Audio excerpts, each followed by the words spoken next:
Hi friends, இன்னைக்கு இதில் பார்த்தீங்கன்னா தமிழ் தலைவாஸ் பார்த்தீங்கன்னா ஒரு நியூ பிளேயரை சைன் இன் பண்ணியிருக்காங்க. அவங்க யாரும் பார்க்க போகிறோம். அவங்களுடைய குழப்பம் அதுக்கு முன்னாடி நம்ம சேனல் எல்லாரும் மறக்காம சப்ஸ்கிரைப் பண்ணிட்டு பாருங்க. தமிழ் தலைவாஸ் சீசன் 2 பார்த்தீங்கன்னா நிறைய சேஞ்சஸ் எடுத்துட்டு வந்திருந்தாங்க. புது கோச்சை பார்த்தீங்கன்னா கொண்டுட்டு வந்திருந்தாங்க.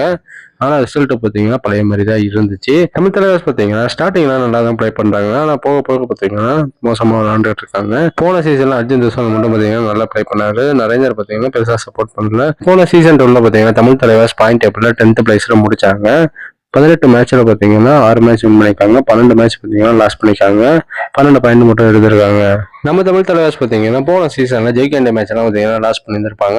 இப்ப ஒரு நியூ யங் பிளேயரை சைன் இன் பண்ணிருக்காங்க. இவர் யாருன்னு பாத்தீங்கன்னா தமிழ்நாட்டை சேர்ந்த சுதில் தர்ஷன் தான். இவரோட மாவட்டம் எதுன்னு தஞ்சாவூர் மாவட்டம் தான்.